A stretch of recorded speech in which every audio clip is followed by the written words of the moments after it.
इस सेक्युलर देश के मुल्ला मौलवी, मौलाना और धर्म के ठेकेदार जो मुस्लिम महिलाओं के हक की बात करते हैं वो इतने दोगले हैं कि पूछिए मत। जो लोग हिजाब और बुर्के का समर्थन करते हैं वो लोग केरल की लड़कियों की बात क्यों नहीं करते। केरल में हिंदू लड़कियों पर हो रहे अत्याचार को दिखाने के लिए एक फिल्म बनी थी, द केरला स्टोरी, लेकिन इस फिल्म के रिलीज होने से पहले ही इस पर ग्रहण लगा दिया गया। फिल्म का टीजर आते ही फिल्म के खिलाफ धड़ाधड़ FIR दर्ज होने लगी। जय श्री राम, मैं हूं आपके साथ अभिषेक पुंडीर और आप देखना शुरू कर चुके हैं कैपिटल टीवी का special show third I. Film the Kerala story film की मुश्किलें बढ़ती जा रही हैं। इस फिल्म का टीजर पिछले ही दिनों रिलीज किया गया था, जिसके बाद से यह फिल्म विवादों में घिर गई। केरल के DGP ने तिरुवनंतपुरम के पुलिस आयुक्त को इस फिल्म के टीजर पर FIR दर्ज करने का निर्देश दिया है। केरल पुलिस के मुताबिक यह निर्देश मुख्यमंत्री पिनराई विजयन को भेजी गई एक शिकायत पर आधारित है।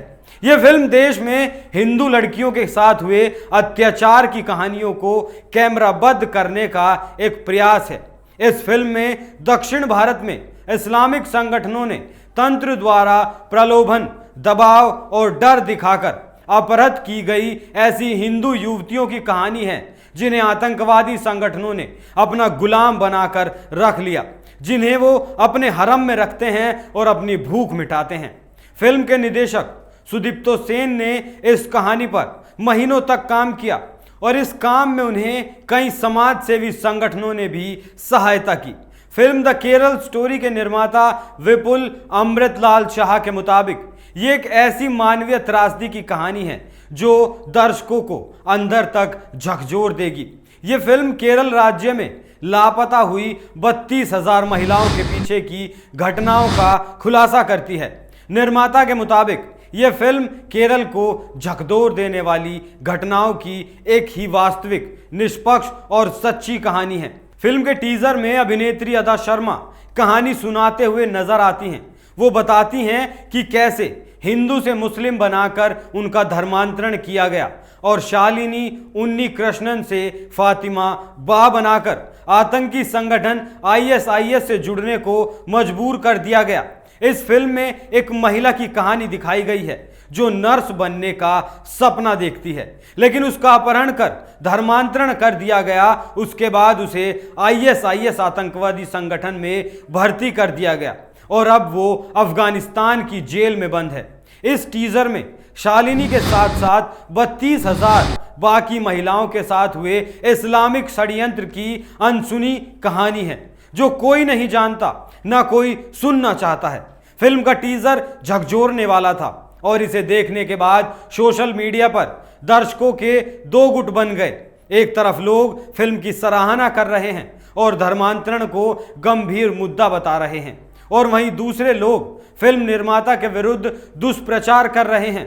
इन लोगों का कहना है कि फिल्म निर्माताओं को केरल में लड़कियों के गायब होने और आतंकी संगठन में भेजने के आंकड़े को साफ तौर पर दिखाना चाहिए। वहीं एक और गुट है जो इस फिल्म को प्रतिबंधित करने की मांग पर अड़ा है। वहीं केरल का प्रशासन भी इस फिल्म के विरुद्ध कड़ी कार्रवाई करने का मन बना चुका है। केरल के DGP ने तिरुवनंतपुरम के पुलिस आयुक्त को इस फिल्म के टीजर पर FIR दर्ज करने का आदेश दिया है। केरल के मुख्यमंत्री को भेजी गई एक शिकायत पर कार्रवाई करते हुए यह आदेश दिया गया। इस विषय में केरल पुलिस का कहना है कि उनके उच्च स्तरीय अपराध जांच शाखा ने इस फिल्म में बताए गए तथ्यों की प्रारंभिक जांच शुरू कर दी है, जिसकी रिपोर्ट DGP को भेजी गई है और उसी के हिसाब से आगे की कार्रवाई की जाएगी। वहीं कांग्रेस के नेता VD सतीशन ने इस फिल्म पर केरल राज्य को बदनाम करने और गलत सूचना फैलाने का आरोप लगाया है। उन्होंने दावा किया है कि यह फिल्म बाकी राज्यों के सामने केरल की छवि खराब करने की एक योजना से बनाई गई है। उन्होंने ये भी साफ तौर से कहा कि फिल्म को बनाने के पीछे संघ परिवार का हाथ हो सकता है। VD सतीशन ने कहा, मैंने वो टीजर देखा है, ये गलत सूचना फैलाने का मामला है। केरल में ऐसा कुछ नहीं हो रहा। ये अन्य राज्यों के सामने केरल की छवि खराब करने के लिए बनाई गई है। ये संघ परिवार का एजेंडा है और वो लोग लगातार गलत सूचना देकर लोगों के बीच द्वेष फैलाने का प्रयत्न कर रहे हैं। सतीशन पूछते हैं कि ये फिल्म किस आधार पर और किस सूचना पर बनाई गई है। उन्होंने कहा कि केरल में लापता हुई 32,000 लड़कियों के बारे में कोई विश्वसनीय जानकारी नहीं है। कांग्रेस नेता ने कहा, राज्य पुलिस के पास ऐसी घटनाओं की कोई जानकारी नहीं है। अगर केंद्रीय खुफिया जानकारी के पास कुछ है तो उन्हें इसे जनता के सामने लाना होगा।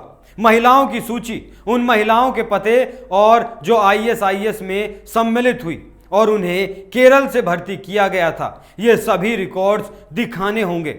उन्होंने चेतावनी देते हुए कहा कि अगर फिल्म को लेकर केरल की पिनाराई विजयन सरकार कोई कार्रवाई नहीं करती है तो फिर पार्टी न्यायालय जाएगी। उन्होंने इस फिल्म पर प्रतिबंध लगाने की मांग भी की। उनके अनुसार यह फिल्म समाज में द्वेष फैला रही है और इस प्रकार आधी अधूरी जानकारी पर फिल्म बनाने से सांप्रदायिक मुद्दे पैदा हो सकते हैं। इससे पहले तमिलनाडु के एक पत्रकार अरविंद कशनबी ने द केरल स्टोरी के टीजर को लेकर केरल के मुख्यमंत्री को पत्र लिखा था। पत्रकार ने केरल सरकार से फिल्म के निदेशक को बुलाने और उसकी सच्चाई की जांच करने को कहा।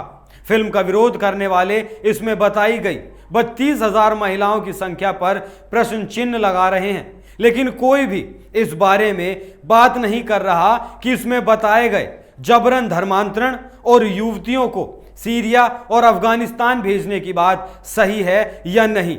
हालांकि तथ्य यही है कि केरल और बाकी दक्षिण भारतीय राज्यों में पिछले कुछ सालों में विदेशी फंडिंग और मजहबी अंधता के कारण जिहाद की घटनाएं बढ़ती जा रही हैं। अगर केरल की ही बात की जाए तो वहां लव जिहाद की घटनाएं हो रही हैं, जहां हिंदू लड़कियों को प्रेम जाल में फंसाकर उन्हें मुस्लिम बनाया जाता है। उसके बाद उन्हें आतंकवादी संगठनों में शामिल होने के लिए सीरिया और अफगानिस्तान भी भेजा जा रहा है। ऐसा ही एक उदाहरण 2019 में देखने को आया था, जहां भारत से कुछ मुस्लिम युवतियां सीरिया चली गई थी क्योंकि उन्हें ISIS से जुड़ना था। इन युवतियों को मजहब के नाम पर सेक्स गुलाम बनाया गया और बाद में इन युवतियों को अफगानिस्तान भेज दिया गया, जहां उन्हें गिरफ्तार करके जेल में डाल दिया गया। इन युवतियों ने भारत सरकार से उन्हें वापस बुलाने की याचना की थी, लेकिन मोदी सरकार ने इन युवतियों को वापस लाने से मना कर दिया। सरकार के मुताबिक ये युवतियां कट्टरपंथी हैं और इन्हें भारत वापस लाने में कहीं ना कहीं देश की सुरक्षा व्यवस्था पर चुनौती खड़ी हो सकती है। इसके अलावा केरल में ऐसे कई संगठनों पर NIA ने कार्रवाई की है जो खाड़ी देशों के लिए काम कर रही भारतीय युवतियों को मजहब के नाम पर भड़काकर उन्हें ISIS जैसे आतंकी संगठनों से जुड़ने के लिए मजबूर करते थे। ऐसे सैकड़ों मामले देखने को मिले जहां खाड़ी देशों में नौकरी देने के बहाने से केरल की युवतियों को सीरिया, इराक जैसे देशों में भेजा गया और उसके बाद उन्हें वहां ISIS के आतंकियों को बेच दिया गया था। उसके बाद उन युवतियों के साथ क्या हुआ इसके बारे में कोई नहीं जानता, इसकी जानकारी किसी के पास नहीं है। यह फिल्म एक ज्वलंत विषय को उठा रही है और ऐसे में यह महत्वपूर्ण है कि संख्या पर बात हो और इस पर विचार हो। अगर यह फिल्म किसी भी कारण से रिलीज नहीं होती है तो ये हिंदुओं के साथ साथ हमारे सुरक्षा तंत्रों के मुंह पर एक तमाचे के समान होगा। जब इस देश में बुर्के और हिजाब को लेकर इतना बड़ा विवाद हो सकता है तो हिंदू लड़कियों के साथ होने वाले अत्याचार दुनिया के सामने क्यों नहीं आ सकते, जबकि हमें पता है कि इस सच्चाई के बाहर आने से इस कुकृत्य को करने वाले मुल्ला मौलाना नंगे हो जाएंगे। अगर ये फिल्म रिलीज नहीं हुई तो लानत है इस देश के हिंदुओं को न्याय देने वालों पर। इस बेहद ही गंभीर मुद्दे पर आप क्या राय रखते हैं हमें कमेंट करके जरूर बताएं। थर्ड आई में आज के लिए इतना ही। कल फिर हाजिर होंगे एक नए मुद्दे के साथ। तब तक देखते रहिए कैपिटल टीवी। नमस्कार।